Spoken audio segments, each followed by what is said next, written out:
Hello guys, welcome back to my page. আজকের ব্লগটা হলো আমার নানুর বাসায় ঘুরতে যাওয়ার ব্লগ। আমার নানুর বাসা আমাদের বাসা থেকে খুব একটা দূরে না। গাড়িতে নানুর বাসায় যেতে সর্বোচ্চ 10 মিনিট সময় লাগে। নানুর বাসায় যাওয়ার প্ল্যানটা হুট করেই করা হয়েছে।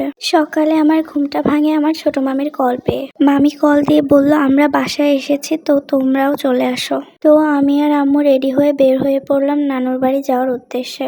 তোমাদের সাথে কথা বলতে বলতে নানুর বাসায় চলে এসেছি। নানুর বাসায় ঢোকার সাথে সাথে আমি আমার পুচকু মামাতো ভাইয়ের সাথে দেখা করেছি এবং আমার হাতে যে ফুলটা ছিল সেটা ওকে দেওয়ার সাথে সাথে ও ছিঁড়ে ফেলেছে। এটা খুবই কষ্টের বিষয় ছিল যে সে আমার দেওয়া ফুলটা ছিঁড়ে ফেললো। আমার সাথে অনেকক্ষণ দুষ্টুমি করার পর সে এখন ঘুমিয়ে গেছে। ঘুমের মধ্যেও মাশাআল্লাহ তাকে অনেক বেশি সুন্দর লাগছে। কেউ মাশাআল্লাহ বলতে একদম ভুলবেন না। আমার নানুর বাসায় ছোট্ট একটা ফুলের বাগান আছে। বাগানের গাছগুলোতে অনেক সুন্দর সুন্দর ফুল ফুটেছে, তো আমি সেগুলো ছোট ছোট ক্লিপ নিয়ে রেখেছি। বাগানের ম্যাক্সিমাম গাছই আমার ছোট মামা এবং ছোট মামি লাগিয়েছেন। তাদের দুইজনেরই গাছ অনেক পছন্দ, এই জন্য তারা যখনই সময় সুযোগ পায় সুন্দর সুন্দর ফুলের গাছ এনে বাসায় লাগায়। নানুর বাসার এই লাল জবা ফুলগুলো আমার বেশ ভালো লাগে। এখান থেকে আকাশটা দেখতে অনেক বেশি সুন্দর লাগছিল, এই জন্য একটা ভিডিও করে নিলাম। আকাশের সৌন্দর্যটা দেখা আমার অনেক পছন্দের একটা বিষয়।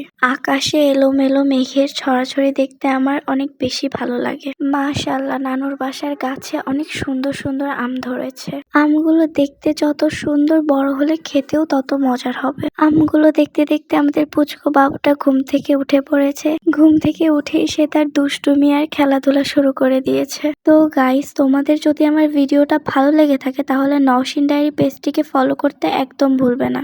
ভিডিওতে লাইক দিয়ে কমেন্টে মাশাআল্লাহ লিখতে একদম ভুলো না। এখন সে তার খেলাধুলা শেষ করে আবার ঘুমিয়ে গিয়েছে। পুচকু বাবুটা ঘুমের মধ্যে স্বপ্ন দেখে স্মাইল করতেছে। মাশাআল্লাহ। তো আমরা এখন নানুর বাসা থেকে বের হয়ে গিয়েছি বাসায় যাওয়ার জন্য। আজকের মতো ভিডিওটা এই পর্যন্ত। টাটা, বাই বাই, আল্লাহ হাফেজ। সম্পূর্ণ ভিডিওটা দেখার জন্য সবাইকে অসংখ্য ধন্যবাদ।